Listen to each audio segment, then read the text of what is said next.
everyone. Welcome to the International African American Museum's Center for Family History podcast. I'm your host, Dr. Shelley Viola Murphy, and I am so thrilled to have you join us today, what promises to be an engaging and insightful discussion. I'd like to give a special welcome to our museum members. The podcast is live streaming right now on YouTube and other social media platforms, and also at the museum in Charleston, South Carolina. We are proud to bring you this monthly podcast series, which is held on the third Saturday of each month. This is where we explore topics that bring African American history, genealogy, and culture to life. These conversations are part of our ongoing commitment to connecting communities with their rich and diverse heritage. I am joined today by Brian Sheffy, the Director of Center for Family History at the Museum in Charleston. As we move through today's discussion on land, liberty, and legacy, African American land ownership and independence, we encourage our attendees to participate actively. If you have any questions, please type them in the chat box and try to put a Q in front of it so we'll be able to spot it quickly. We will open the floor for a Q&A session at the end of our discussion, so stay tuned for that. Now let's welcome our distinguished guest. Please take a moment to introduce yourself, share your titles, and tell us a little bit about yourself and your roles. So Bernice Bennett, I see you first, so I'm going to let you introduce yourself, and then I'll go to Dr. Annalisa Cox. Hello, everyone. My name is Bernice Alexander Bennett. I'm a genealogist, family historian. I am the producer and host of Ancestors Footprints podcast, and I'm also an author. Dr. Annalisa? Hello, all. I'm so honored to be invited to join you today. I'm really excited. So I am a non-resident research fellow at Harvard University's Hutchins Center for African and African American Research, where I work with the wonderful Professor Henry Louis Gates Jr., who's the director of that center. I've consulted on Finding Your Roots. I'm the author of 2 books, A Stronger Kinship and The Bone and Sinew of the Land, America's Forgotten Black Pioneers and the Struggle for Equality. My research underpinned 2 original historical exhibits at the Smithsonian National Museum for African American History and Culture, including one on the settlement of African-descended people onto the Midwestern frontier, which is what my specialty is. I just finished a major project with the Library of Congress, Folklife Center, collecting oral histories from multi-generational African-descended farmers in the Great Lakes region of the Midwest, some of whom trace their roots back and are farming land that have been in their family since the 1790s. Oh my goodness, that's awesome. And for the folks listening in, that Great Lakes region is actually my home state, and I'm going to say the great state of Michigan. So anyway, well, thank you too for spending an afternoon with me. And so as the audience knows, but also for you, I have questions. And I will call on you, and either of you can always comment and do a follow-up. And so this is going to be for both of you. And Dr. Annalisa, I'll let you go first. Why was land ownership such a powerful symbol of freedom and independence for African Americans, particularly after emancipation? So I know you're a little bit before, and then Bernice is picking up after, but I still want that question to hear from you, your points of it based on your research in those 1700s. Okay, so I want to quickly redefine emancipation, because right after the American Revolution, this nation, this brand new baby nation, right, very, very small amount of land. We had 13 colonies in the Northwest Territory, which became Ohio, Illinois, Indiana, Michigan, and Wisconsin, went through a wave of emancipation, which meant that there was a large and growing population of free people of African descent. And land ownership and property ownership defined citizenship, regardless of the color of a man's skin. So this is erased history, and it's really important, especially as we're talking about the 250th anniversary of the Declaration of Independence. But we need to remember that in 1787, when the Northwest Territorial Ordinance was written, and that governed the entire Great Lakes region, that the word white was never used to define citizenship. So that meant that free men of African descent who came out there and owned 50 acres of land could vote. And they were voting in the 1790s. They were voting in 1800, long before the Civil War. So this was their right. And it was not that unusual because by 1791, the vast majority of this nation, and we are talking, we had 15 states by then, and 12 of those 15 states had equal voting rights if you owned property, regardless of the color of a man's skin. Right. So that means the vast majority of this nation during our founding era was all about racial equality, anti-prejudice, and diversity in citizenship. So, Bernice, now you're picking up from 1862. That's correct. So I'll let you share because we've got some common themes going on, and I'm not sure people are clear. We're talking about before the Civil War and after the Civil War. So it's really about that land. It's the land. So It's go all ahead, about Bernice. that land. And Yes. that land meant control over one's labor and their future after centuries of being treated as property. Mm. You understand that?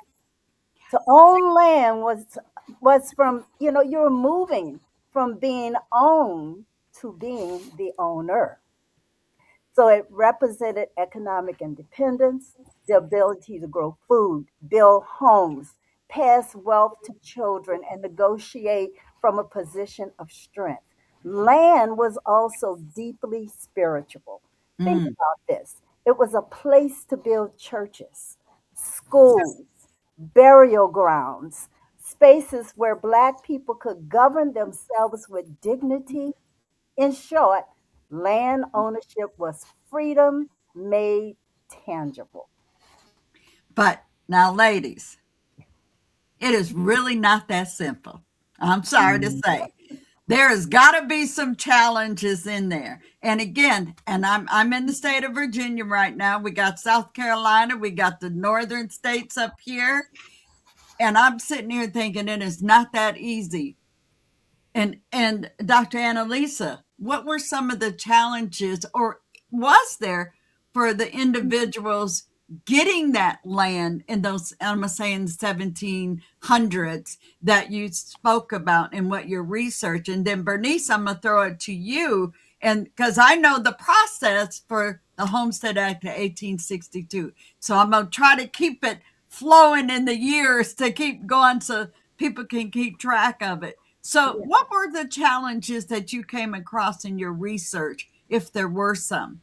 So it really depends on the period you're looking at. Because Okay. after this period of revolutionary advancement in equal rights and property ownership, there was terrible and devastating backlash. So a lot of people have heard of Tulsa, Oklahoma. They've heard of Rosewood, right? Well, that hit the North much earlier. And as I point out in the blog that I wrote with Professor Christy Clark Pujara for the Smithsonian back in 2020, and there's a link to that on my website, there was vicious and terrible violence that broke out in the 1830s across the North, rural and urban, against all of these free, propertied people of color because they were rising. And I want to stress here, and it's very important, I see this so strongly that the racial prejudice that arose in this region before the Civil War was in the face of Black success, not Black failure. I want to repeat that. It was in the face of Black success, not Black failure.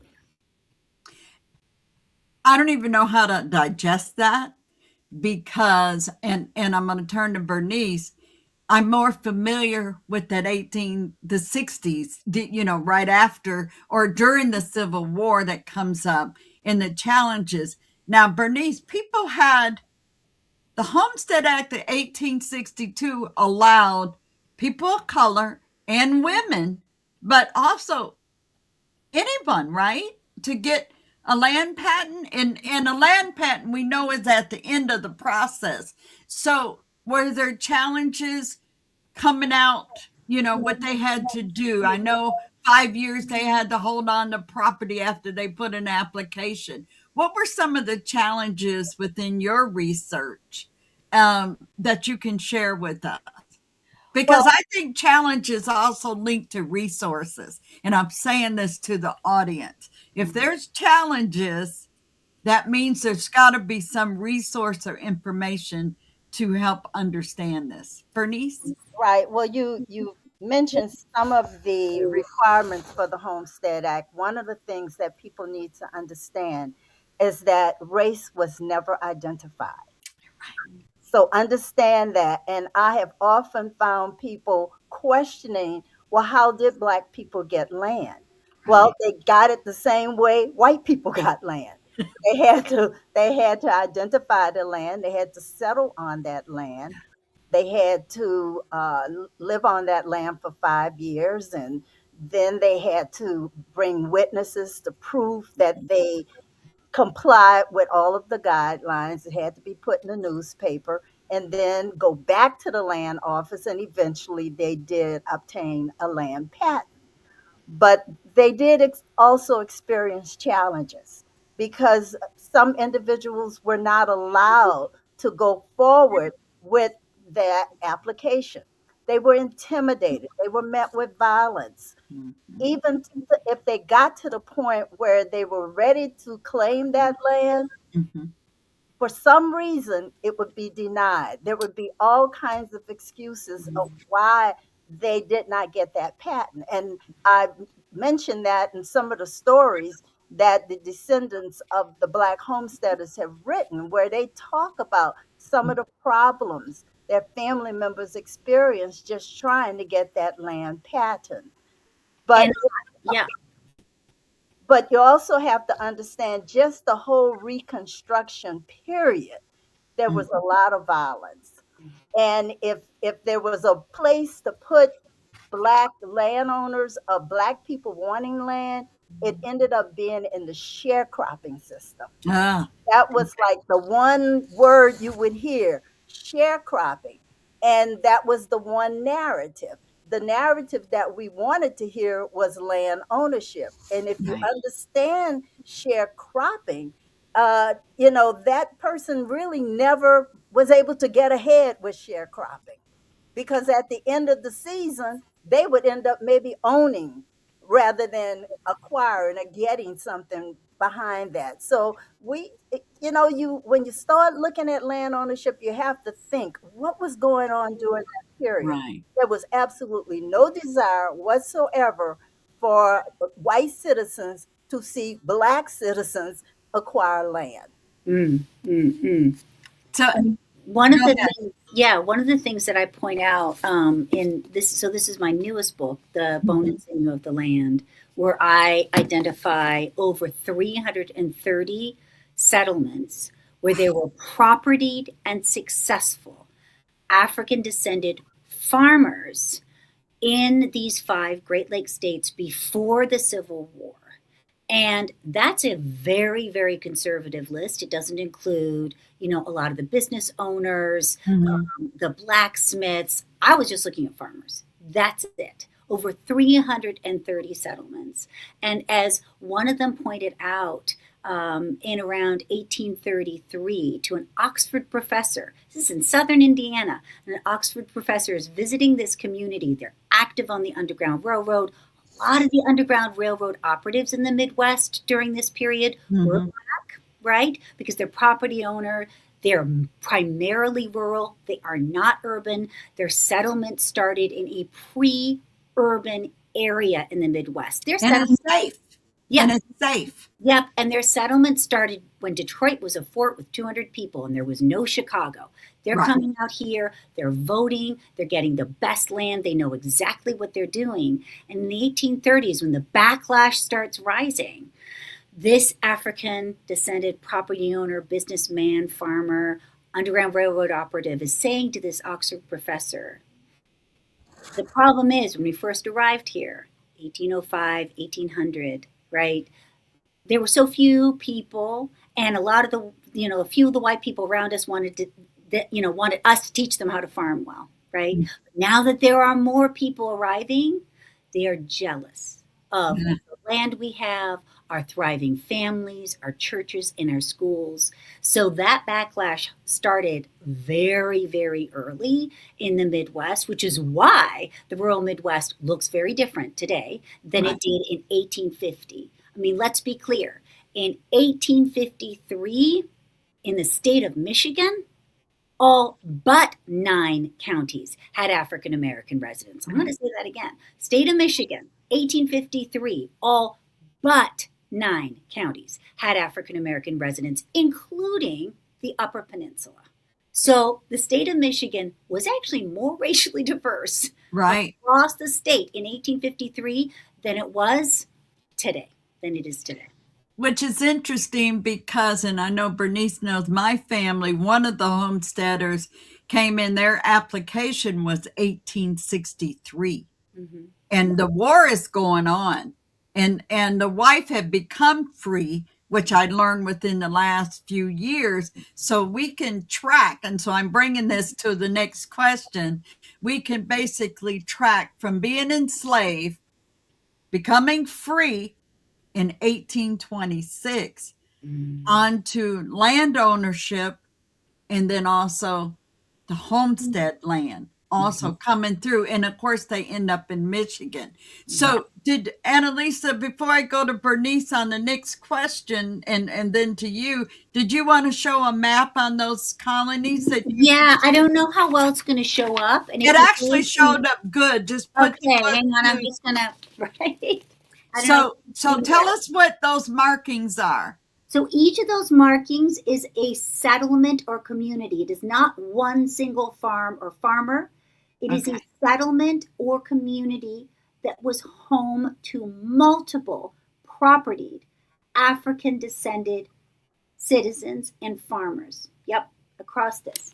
And I just want to add here, because Bernie, something you said reminded me to point this out. This flip from being property yourself Right. to purchasing property and owning property is so important. And it is happening very early in the Great Lakes region because people know they could come there to this frontier, right?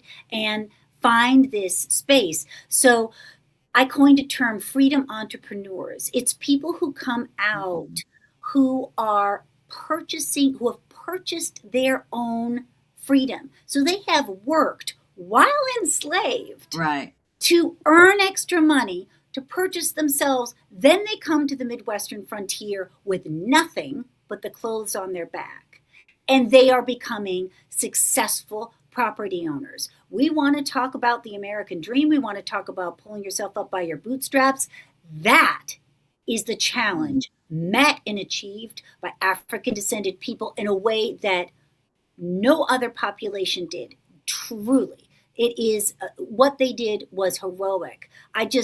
The number of stories I came across of people, even in places like Illinois territory, Yeah. before it was a state, people were illegally enslaved there, purchasing themselves, buying property deed number one when it was being opened up by the state and the federal government, purchasing the first and the best land in the state of Illinois, right? And we're talking 1810s, long Right. before the Civil War.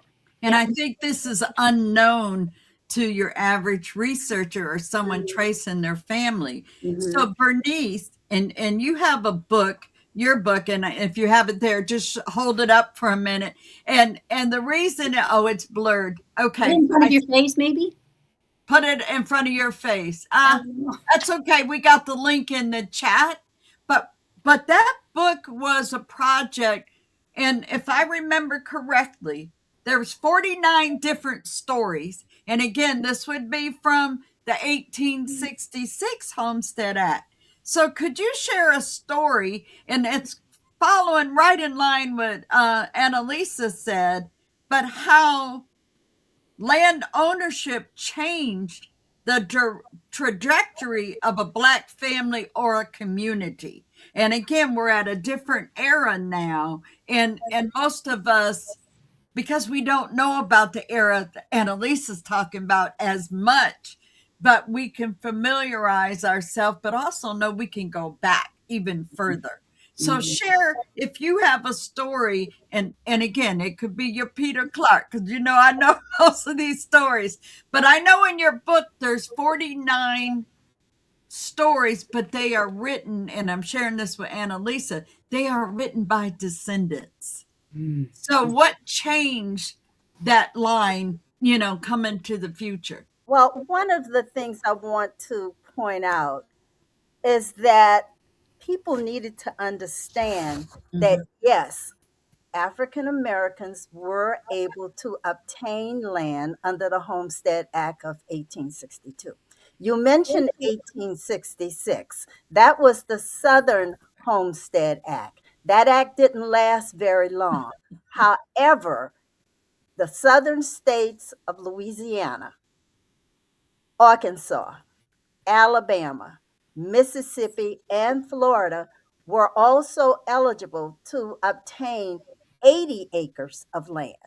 So the 13 colonies were not giving up anything. 13 colonies are not a part of this act. So, those people who will write me and ask me about South Carolina Right, and other places, and I'll have to explain to them we're not talking about the 13 original colonies. right. So let's go forward.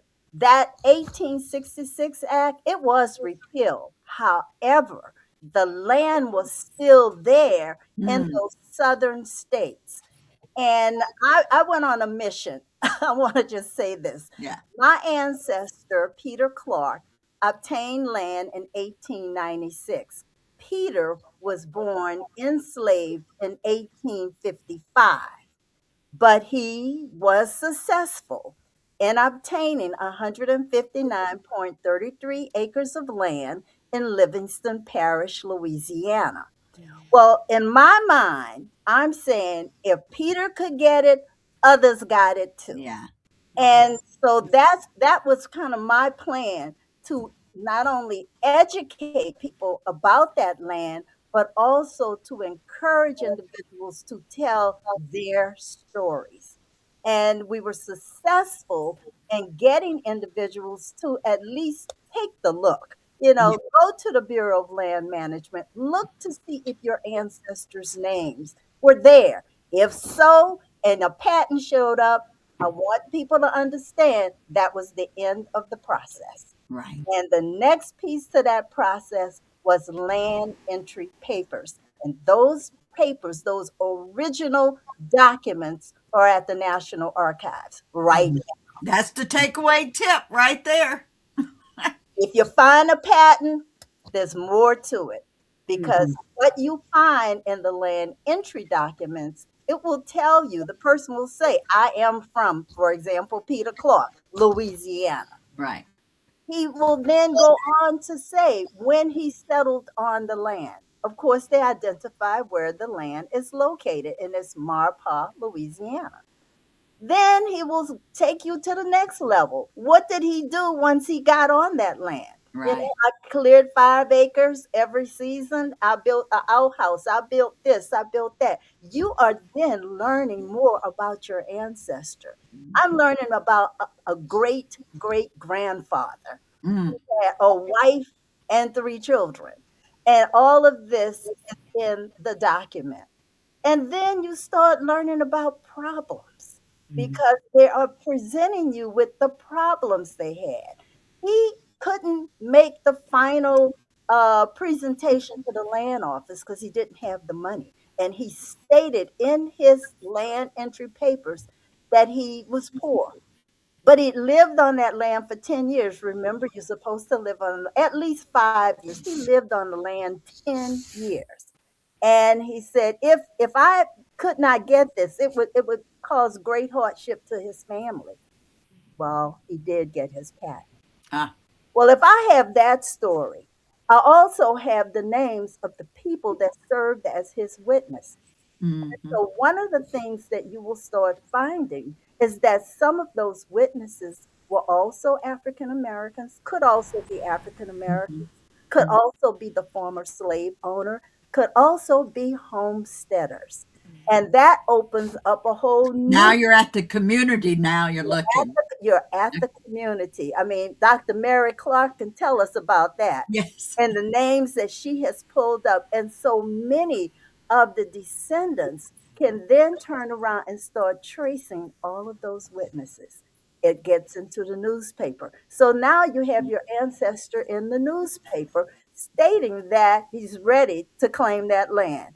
So you Mm-hmm. have just a fantastic, wonderful opportunity to find that land. So this is kind of a call to action to those folks. Start looking for your land, not just in the South, but you have 30 homestead states. So we see land in Oklahoma. We see the land in Missouri. We see the land, of course, in Nebraska and Minnesota and California. But folks, you have to step out and do it. You have to believe, wait a minute, I can find that land. And you know, part of this, as you said, and both of you said it so beautifully, part of this is questioning the myths, It's right? questioning. Part of this is saying, you know, because we hear so often this thing, oh, this person was the first, or this person was the only. And what we have to realize is that actually, if you find one, you're going to find a community, right? And Absolutely. you're going to find networks of kinship Mm. and faith, and those are going to expand. And obviously, the records are a little bit tougher to find in a place like the North or the Northwest Territory states.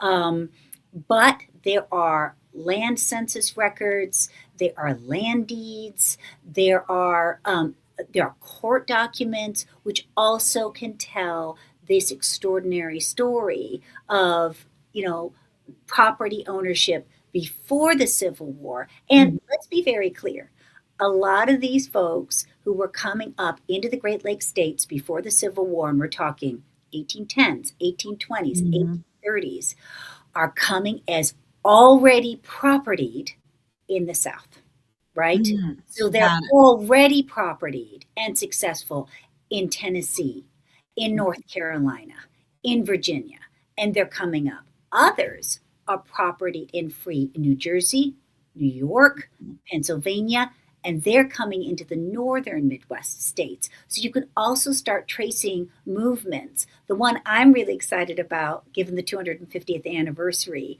is the ways that land in the Great Lakes territory was given as payment to Black patriot soldiers in payment for their service, Service. right? Under people like General George Washington.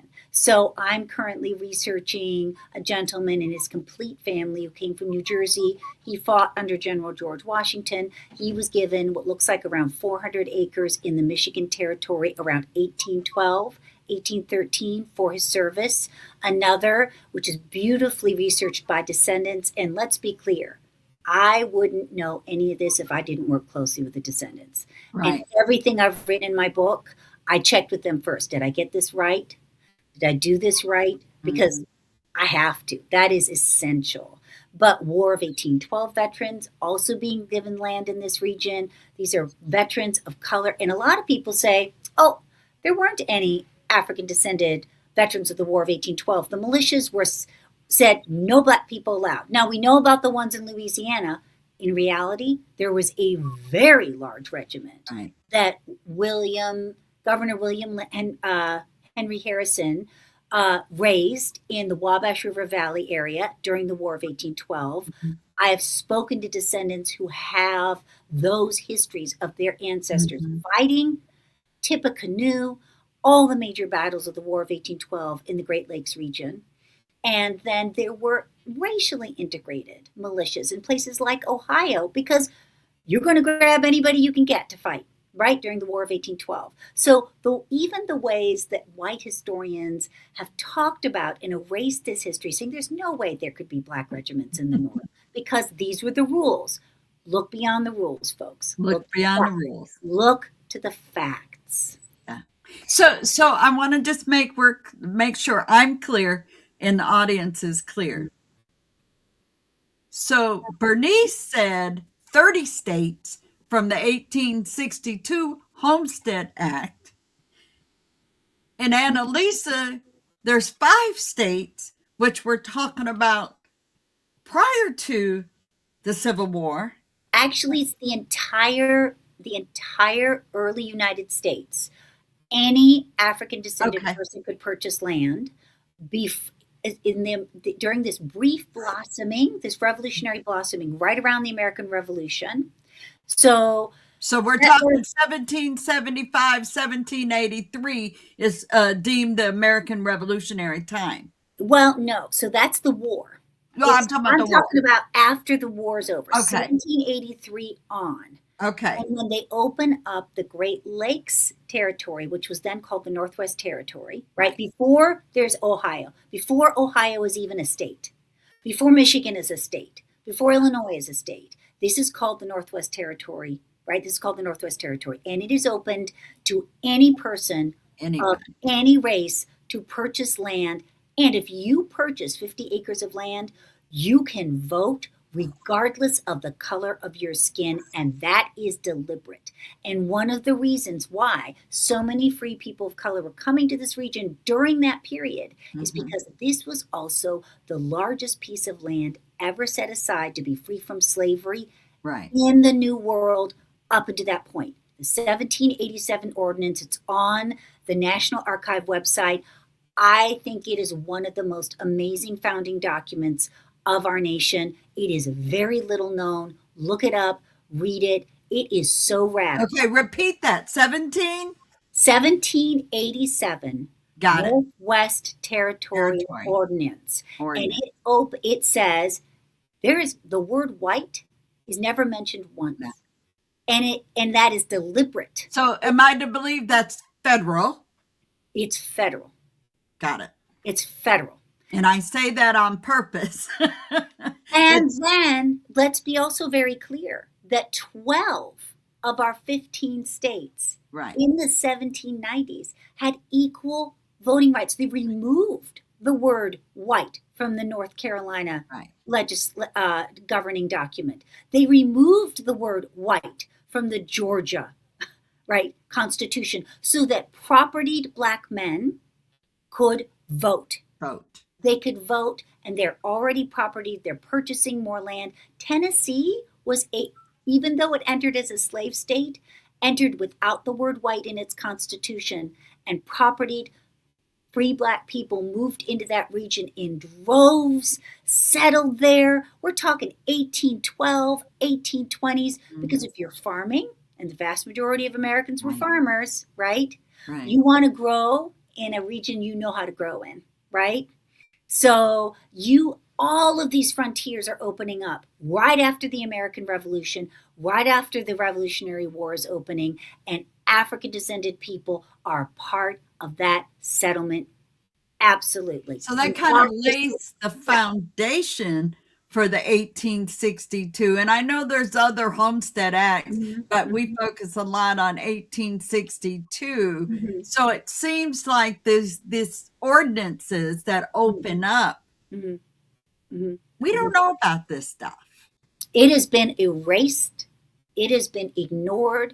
And when I talk to the descendants of these families that are on land, who have built churches and schools in places like southwestern Indiana, I'm thinking about Lyle Station here at the moment, amazing community dating back over 200 years, right? They said, we have been shouting at the top of our lungs, trying to get this history out, and nobody will listen, right? Wow. I will just say that is the responsibility. That is a lot of the fault of historians with my skin color, right?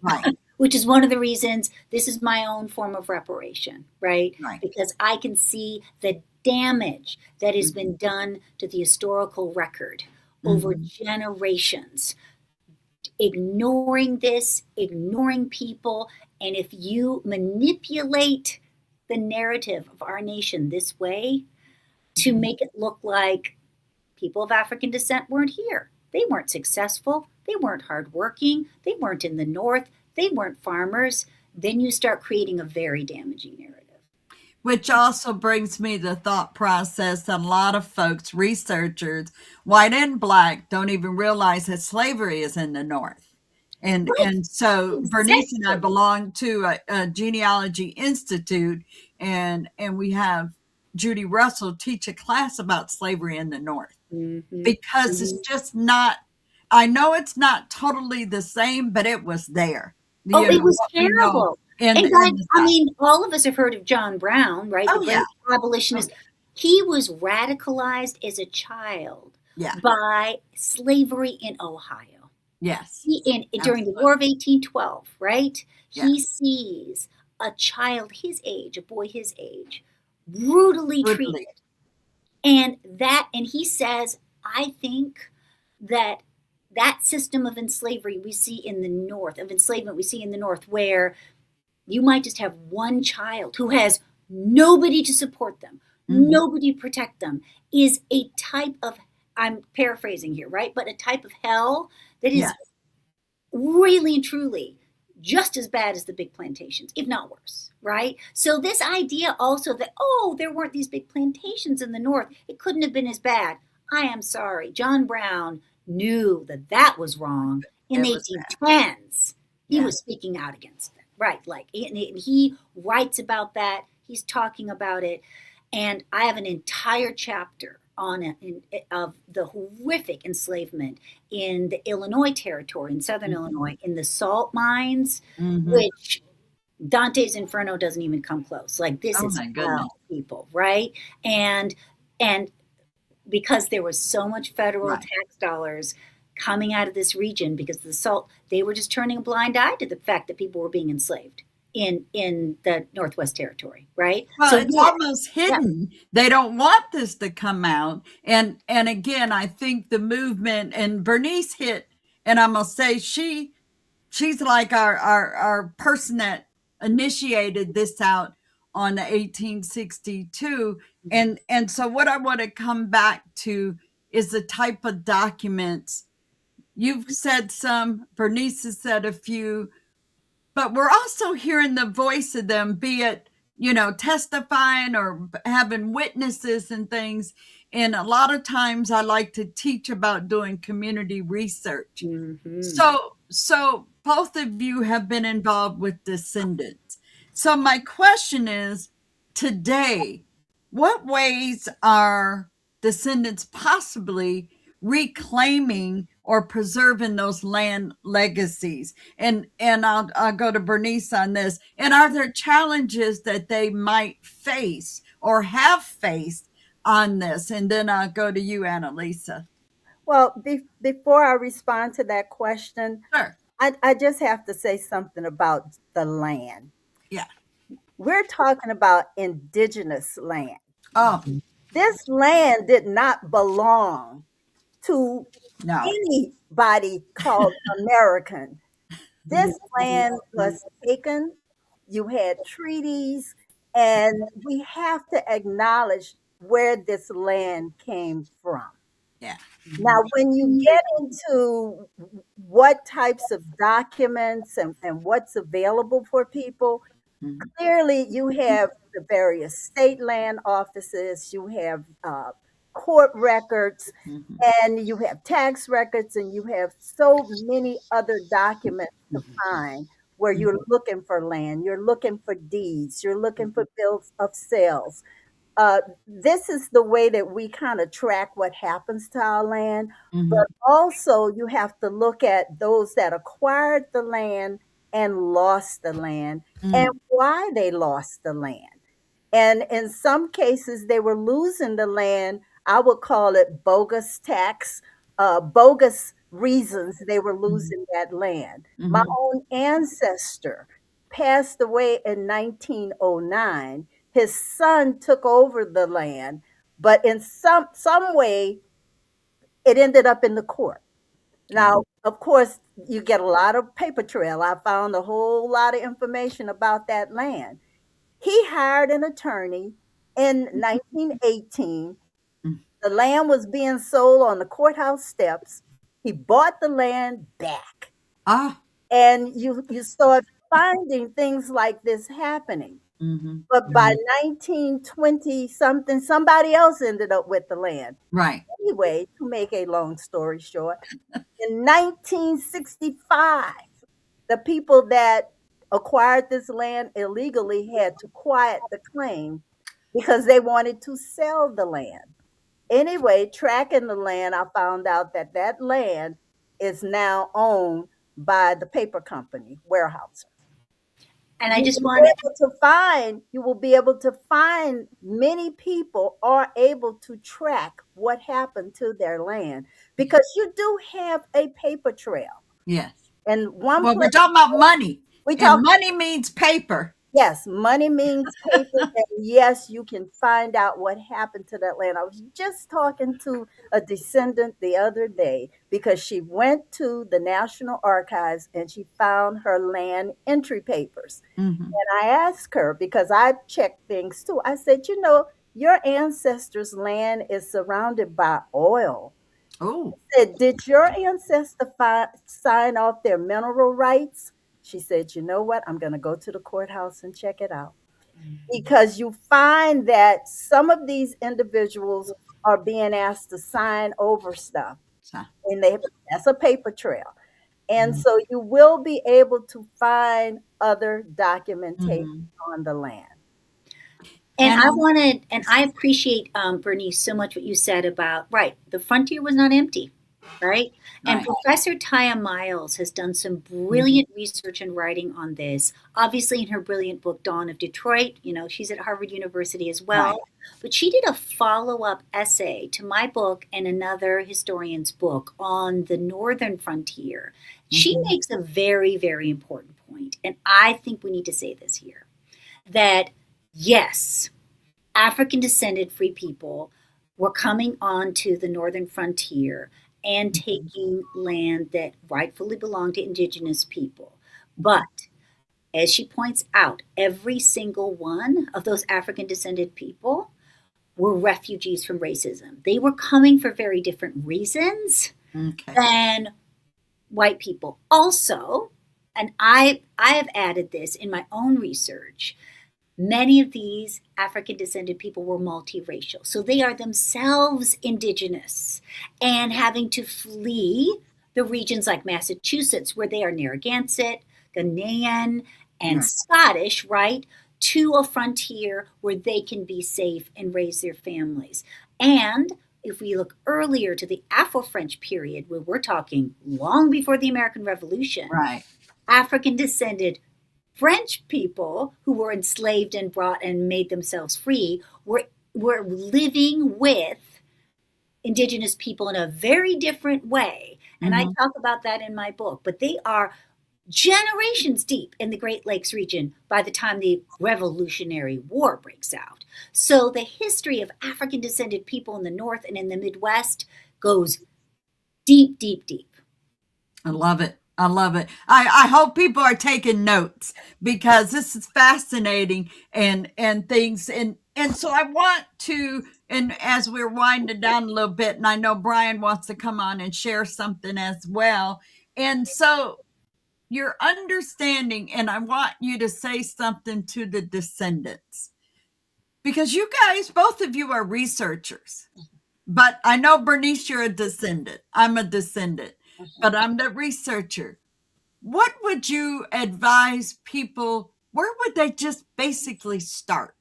Because, and I'm making this comment because I know Bernice started because was it your grandmother? Grandmother. Mhm. Your grandmother made one statement to her, and I think this is probably more common. And so, Bernice, I'll just go with you. And where would you start? And then, Annalisa, I want you to say, where would you start? Now, you're talking to potential descendants now. Mhm, mhm, mhm. Bernice? Start with yourself. Start with what your Mhm. family members have told you. I actually have a deed, an original deed that my mother carried around with her. I have it. And it's her father purchased land. Mhm. His father purchased land. This is on another side of the family. Sure. But the point is that you need to start with yourself and start asking questions. Did my family own land? Mhm. Now, those who are still living on that land, they can also They tell can you the tell. story. You have to start talking to people.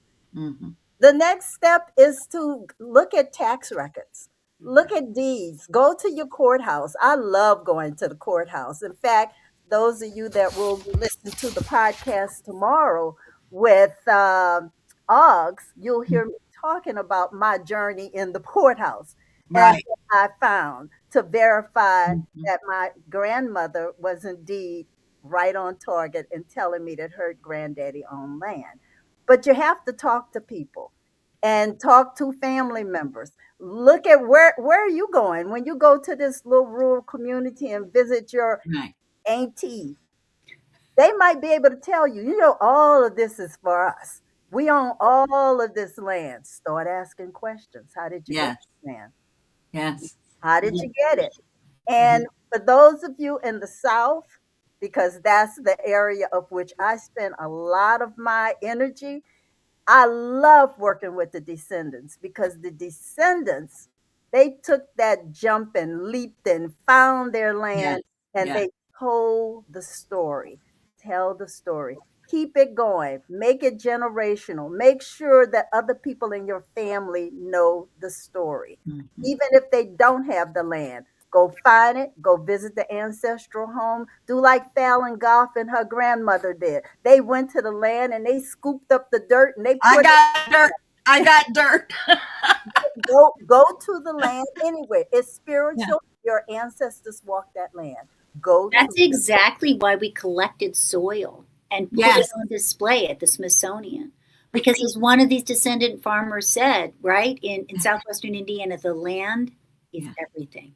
And we needed we like it's in a jar. Like if you go to the I got Museum jars. of African American History and Culture, there's it's in a jar, right? That we understand this is home ground.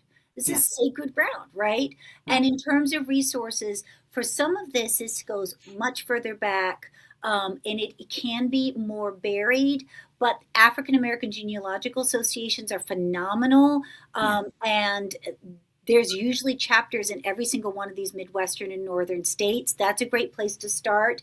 Um, I really love Dr. Jasmine Sutton, who's a wonderful professor at University of Miami, Ohio, doing great research. And she coined a phrase, descendant archives.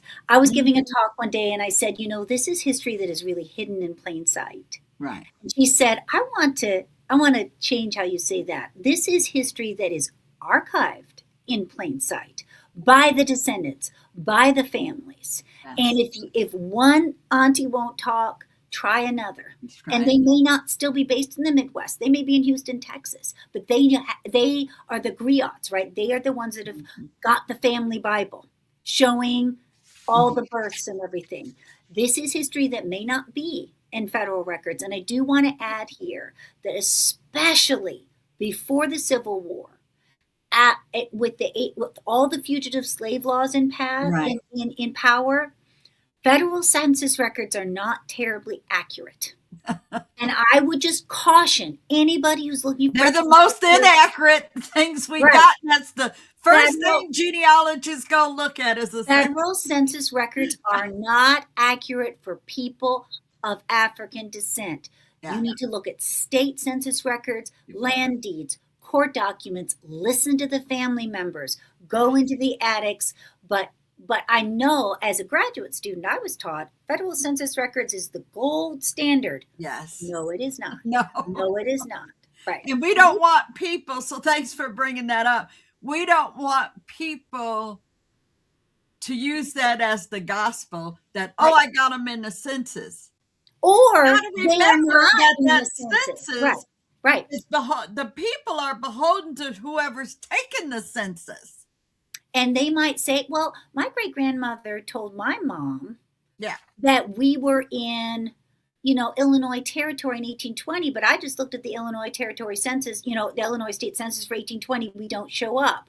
Right. Well, don't believe that. That's why ancestry can be problematic. And I hate to say this, but sometimes it means you have to go to the place. You have to Go go to local. the courthouse. You have Yes. to go to the land deeds. Yes. The other resource I think is phenomenal are post office records, because Ah, a number of free African Americans founded post offices in this yeah. region. The other source that a lot of people don't know about is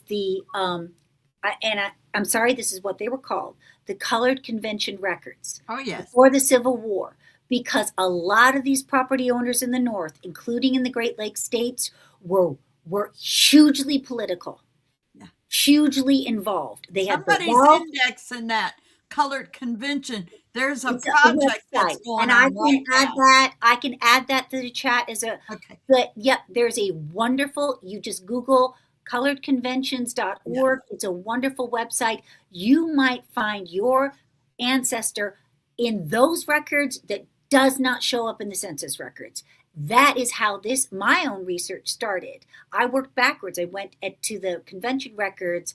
That's how I started finding these communities, because Right. people didn't want to be counted on a federal document when the federal government was all about tracking people down That's and right. taking them into And slavery, even if denying. they were And free. denying. Yes. Right. Now, Right. I want to just make a point Sure. Mhm.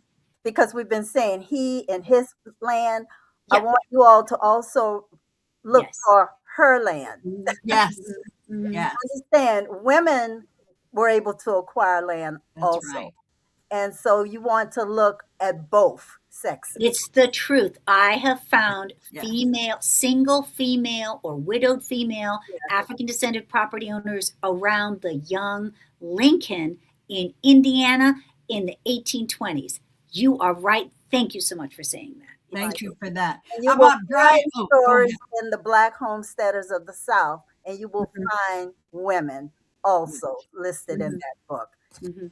Mhm. So I want Brian to come forth because he wanted to share, to read something, and then we'll go to Q&A after Brian here if there's any questions in the chat. So folks, if you got questions for these ladies, now's the time to do it. Brian, and Yes, welcome. thank you. And I apologize for my messy background, but this is a working office. So, what I wanted to talk about, just really, really briefly, is the intersection between what Bernice has been speaking about, specifically with the homesteaders in 1862, and what Dr. Kotz was speaking about in an earlier period. So, I can't give too much away. But Shelley knows that I am the lead researcher. My department was hired by an international organization that had a very surprising link to low country slavery. As a matter of fact, selling of sea cotton is what produced the wealth that allowed this organization to even exist. So we've been hired um, to research the 5 enslaved communities that literally picked the cotton that was sold. In and amongst researching the enslavers and the descendants of the enslaved, I found all of these documents about field order number 15, Oh. 40, about the 40 acres. Now, Mhm. what's interesting is I never thought, in terms of reparations, the 40 acres and a mule is what I'm roughly talking about. Mm-hmm. I didn't think that any freed people got land. People, I don't know how many, I haven't documented it yet, but reading all of these letters, there seems as though there were scores of freed people on Hilton Head and the surrounding islands that did get their 40 acres, and I really wanted to read this letter. It's the Charleston office of the Bureau for Refugees and Freedmen, dated the 17th of October, 1865. And this is regarding a Ephraim Clark Bailey, who was petitioning to get his plantations on Edisto Island restored to him by the Bureau. So respectfully forwarded for the action of Major General O. Howard, USA Commissioner for the Bureau of Refugees in Washington, D.C. This is who it's being addressed to.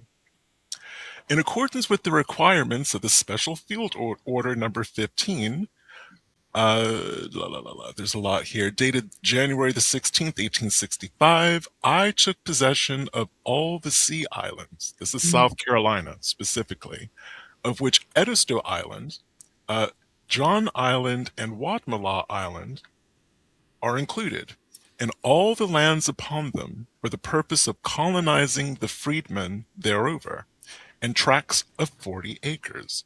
The freedmen were promised the protection of the government in their possessions. This order was issued under a great military necessity with the approval of the War Department. More than 40,000, I'm going to repeat that, more than 40,000 destitute freedmen. This is just the Low Country. Forget any other part of South Carolina or the South. Have been provided with homes under its promises. Appointed executive officer to carrying it out, I should break faith with the freedmen now by recommending they restore any of these lands basically back to the government. In my view, this order of General Sherman's is as binding as any statute. Signed R. Saxton, Major General and Assistant Commissioner. And then there's more letters that are going back and forth between him and DC, and he's basically going, "Yo, if you want me to actually go to these islands and Right. seize these 40 acres from these specifically mostly men, there are some, like as Bernice was saying, there are some women in here too." He's basically saying all hell is going to break loose. Right.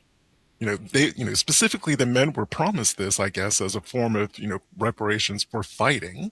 Mm-hmm. Fight for us, serve X amount of time, very much like what they did in the Revolutionary War. Mm-hmm. Fight for X number of years, apply for your bounty You'll land, get this. Yeah. you'll get this. So I guess this is what the federal government had promised the United States colored troop people, at least in the Low Country. But that And number we'll make actually, a comment on this because you're bringing up a good point. Mother Lode, there was an article posted, and I'm giving the title so people can go look for it. 40 Acres and a Lie. mhm. It's on Mother Lode, and some of our genealogy friends were some of the researchers on some of the research that was done, following up exactly what you're talking about and what happened. Because those feds came back and took that land back, some of those folks. So, But anyway, look up the article, and there's mhm. some videos where the researchers are being interviewed, and we hope to have them later on this year to come in and talk about this on a podcast. Yeah. So for those of you who are unfamiliar with the Freedmen Bureau or its records, Yeah. all of its record holdings are available for free on familysearch.org. And Shelley talks about the different parts and the different kinds of records that are in the Freedmen Bureaus on her Freedmen Fridays. Thank you for that. Thank you for that. So, ladies, we're going to turn to the Q&A. This has really been enlightening. So I'm going to let either Brian or, there's one right there. Can you see it, Dr. Annalisa? Yes, yes. Great question. At this point, my understanding is that these have not even been digitized yet. They're still on microfilm at the National Archives in Washington, D.C. And there may be local records, but what's really rich about and wonderful about these applications is that they talk about this person, how long they've been there, why there should be a post office here, how many people are living around them, how many people would use it. And there's maps that show actual. And so these are oftentimes revealing what these early African American frontier settlements looked like. It's a snapshot, right? Before they were erased, before they were burned down, before the land was stolen, right? In the 1830s or 1840s or 1850s. Actually, I'll be clear. The oldest that I found was starting in the 1860s. But these are really amazing records. I wish they were digitized. Maybe they have now. It's worth calling the National Archives and asking. There's wonderful people who work there, and they will answer that question. Yeah. So I want to bring up another point. Since you're talking about the post office, I want folks to also consider looking up in the county that they are researching the road work orders. Because what you will find if they're going to cut in a road or they're dividing something, naming a road or whatever, you're going to have everybody in that community if they wade in. So now you are building who's around your folks. And I actually did this in Albemarle County, Virginia, and was able to designate because I was trying to find the land. And so I was able to go through the road work orders, which are even back during the colonial period. So you need to be able to check those as well. So next question, Brian. Okay, I'm good. This is a long one, so I'm going to have to read it. Okay. So my three times grandfather who owned land in East Texas. How do I find if the land is still in the family or if it's been sold? And it looks like his name is Alfred Gatson, Gatson, Gatson, Godson. And I'm already thinking this has this Charleston connection, Gadsden. Go ahead, Yeah, Bernice. I can answer that question. You can go to the Texas Land Records and County, and that's online records. They have 254 Texas counties, and then search for official records. In that search, you can then find out, first of all, did they own the land? And then have it direct you to the county to actually find out what happened to that land. Awesome. Thank you for that. Is there another one? And actually, I can go to the chat myself too, Brian, if you want me to. that was it for questions. That's awesome. Do you have, Bernice, any parting words before I say goodbye?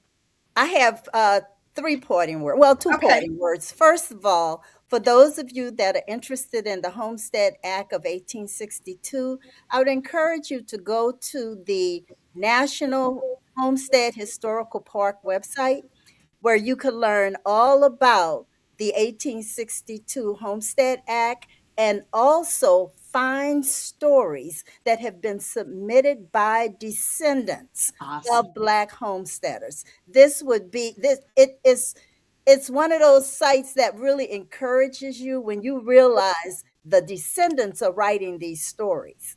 And that's the same thing that's in the Black Homesteaders of the South book. Descendants have written these stories, and they are proud. I am proud of them. They are still looking. Yeah. I mentioned Dr. Mary Clark. I'm waiting for you to write your book, Dr. Mary Clark, because I know you have She's found Detroit area. Yes. Yes, and Oris Jenkins, you all are there.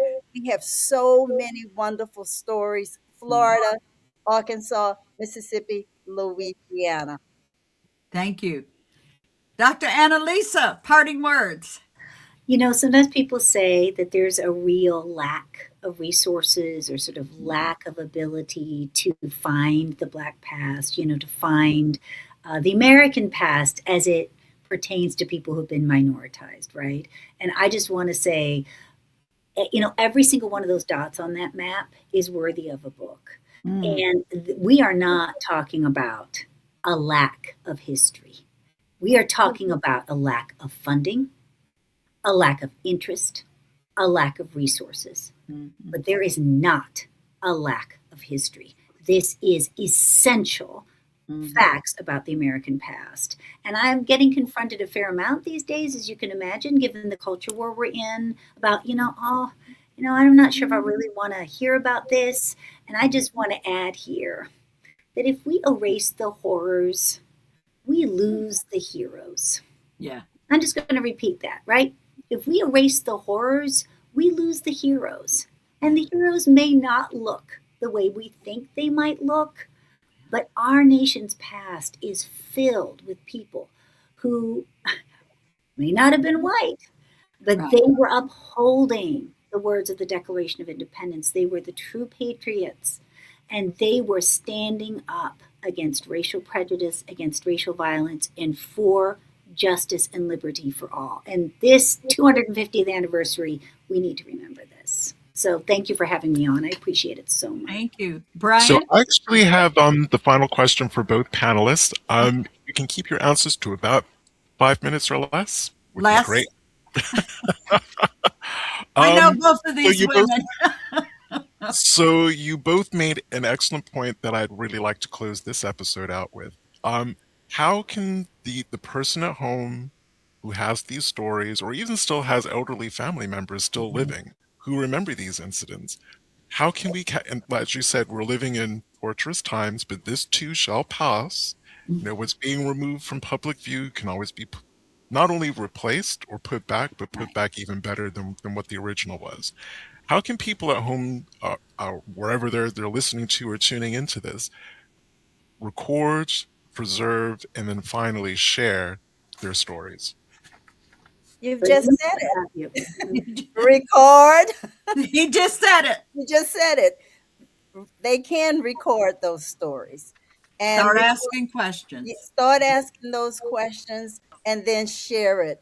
Share it with family members. Write it down. I'm big on having folks write that story down. Yes. Don't let it be told to you and you don't do anything with it. Make this a call to action. To Mhm. record, as you said, Brian, record it definitely, write it down and share it. And that is so important. I agree. And the problem with long denied histories, right, is getting them out into the public eye. So just keep talking about them, right? Put these links on social media.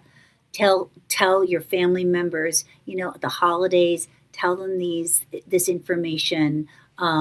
Like just keep talking about it. Do not allow these histories to be silenced. That's so important. Well, thank you all for joining us today for this podcast. It's a heartfelt thank you to the two guests we had here. I'm going to say your work is not only inspiring, but it's also crucial in ensuring that these stories are remembered and celebrated. And we heard so much today, and also resources and information to help you. To the viewers and the listeners, whether you joined us on YouTube, Facebook, or whatever it is, we appreciate your time and your engagement. Your participation is what makes this podcast such a meaningful experience. So, as we wrap up, here's a quick reminder. So, during the month of February, we have a podcast every Saturday. So, Saturday, February 21st, we have The Siege and the Freedom, Black and Native Stories from Revolutionary South Carolina. Deborah Newton Carter is going to join me, and we're going to discuss the research that's being done on the Black Revolutionary soldiers and things out of South Carolina. So mark your calendars and join us for that conversation. Stay tuned to the social media channels and websites for updates on topics and guest lineup. So again, I'll say until next time, keep exploring, keep asking questions, and keep connecting with your history. From all of us at the International African American Museum, Center for Family History, take care and have a wonderful day, and goodbye. And thank you, ladies, and thank you, Brian.